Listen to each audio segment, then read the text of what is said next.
네, 경남 양산을 김두관 의원입니다. 간세청장님께 질의하도록 하겠습니다. 청장님, 지난해 국감에서도 여러 기재위원들이 왜 유독 간세청만 시간 선택제 공무원의 근로시간 확대 문제가 해결이 안 되는지 질의를 하셨거든요. 오늘은 간세청 시간 선택제 공무원들의 처우 문제와 관련해서 좀 질의를 하겠습니다. 현재 시간 선택제 공무원을 채용하고 있는 정부 부처와 중앙행정기관은 40곳 중에서 주 35시간까지 확대 근무가 가능하도록 법이 개정된 이후에 38군데 중앙행정기관이 근무시간 확대를 했습니다. 두 곳 간세청하고 국세청만 제외되고 다 그렇게 시행을 하고 있는데요. 국세청은 내년부터 확대 근무를 시행하기로 계획안을 내놨습니다. 그런데 이제 간세청은 현재 간세청에서 근무하고 있는 시선제 공무원의 80.5%가 근무시간 확대를 신청했음에도 불구하고 저희 의원실에 현재 전일제 공무원의 승진 영향을 이유로 시간 선택제 공무원의 근무시간 확대가 사실상 어렵다는 취지의 답변을 하셨습니다. 간세청의 조직 정원 관리 실패를 시간 선택제 공무원에 전가하는 것이 아닌가 이렇게 우려를 하고 있는데요. 이 청장님, 그 시간 선택제 공무원 도입 배경에 대해서는 잘 알고 계시겠죠? 예. 근데 왜 다른 중앙 행정기관은 이렇게 다 확대가 가능한데, 지금 제가 좀 설명을 드렸습니다만은 간세청은 왜 이 시간 선택제 공무원들의 이래 시간 근로시간 확대가 그렇게 어렵습니까? 예, 의원님이 말씀하신 것처럼 작년 국감 때도 이 문제가 지적됐다고 제가 보고를 받았고요. 그래서 제가 검토를 해봤는데 시간 선택제 공무원의 정원 근로 시간을 늘려주는 경우 시간 선택제 공무원의 문제만으로 그치는 게 아닌 것으로 파악이 됐습니다. 무슨 말씀이냐면 시간 선택제 공무원의 근무 시간을 늘리게 되면 현재 간세청 구급 직원들의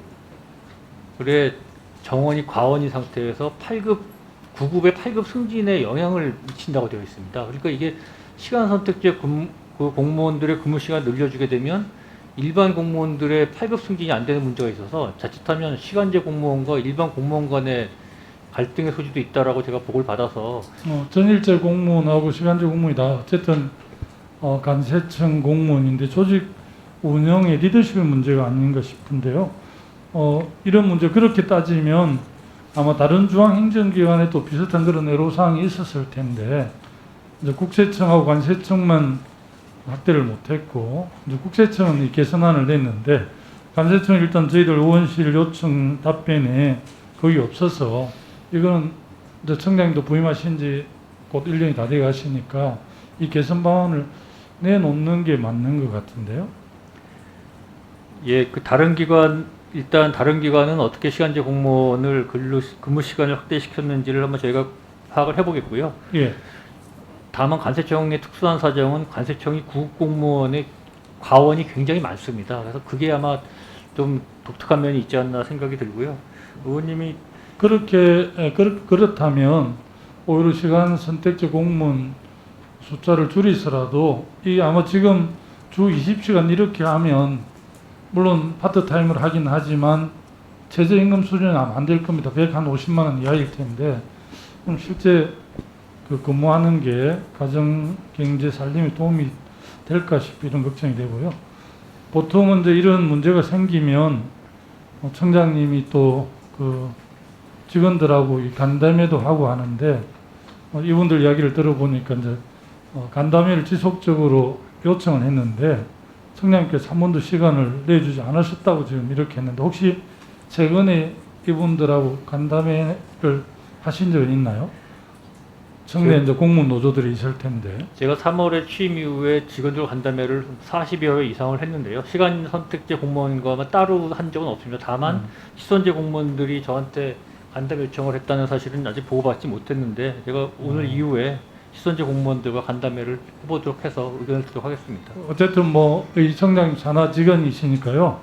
청장님 시간 한번 내셔서 간담회에서 여러 사항을 꼭 한번 들어봐 주셨으면 좋겠습니다. 이게 이 청장님이 잘 이렇게 정리를 안 해주시면 이게 오히려 이제 전일제 공무원하고 시선제 공무원 간의 노노 갈등으로 확대될 수도 있고 이 관세청 조직 문화에 도움이 안 될 수도 있어서 제가 그렇게 요청을 드립니다. 꼭 그렇게 해주시기를 당부드리고 싶습니다. 예, 의원님 말씀하신 대로 직원들 의견을 들어보고요. 그리고 이게 직원들 간의 갈등 문제를 비화하지 않도록 합리적인 개선 방안을 찾아가겠습니다. 예, 두 번째는 지금 아까 우리 존경하는 유성걸 의원님께서도 아마 오전에 질의를 하시는 것 같은데 해외 직구가 급증하는 것은 너무나 잘 알고 계시죠. 예, 해외 직구 건수가 지난해 한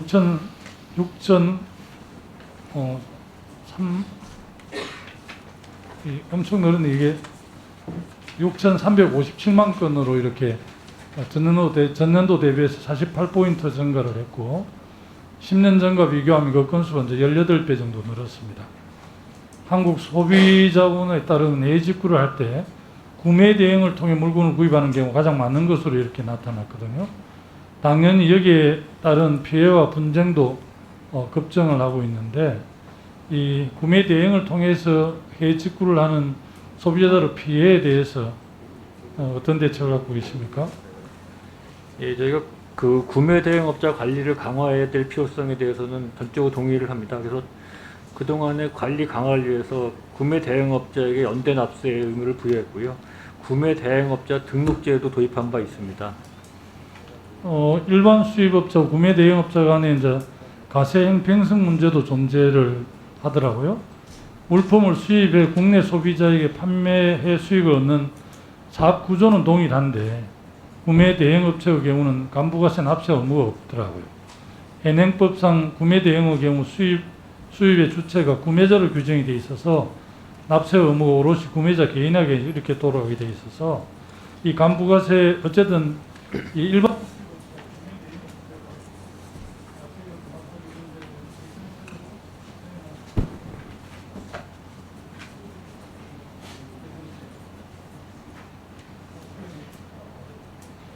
예, 답변 부탁드립니다. 예, 그러겠습니다. 예, 저희가 금년 9월 정부안으로 관세법 개정안을 제출했습니다. 거기 보면 그 쇼핑몰형 구매 대행업자에 대해서 연대 납세 의무를 부여하는 방안을 추진 중입니다. 그래서 국회에서 의원님께서 논의해 주실 거라고 생각을 하고요. 또 이제 서류 보호관 의무화 등 구매 대행업자 책임을 강화할 수 있는 방안에 대해서도 기재부와 함께 검토하겠습니다. 예, 김두관 의원님 수고하셨습니다. 이어서 정운천 의원님 질의하시겠습니다.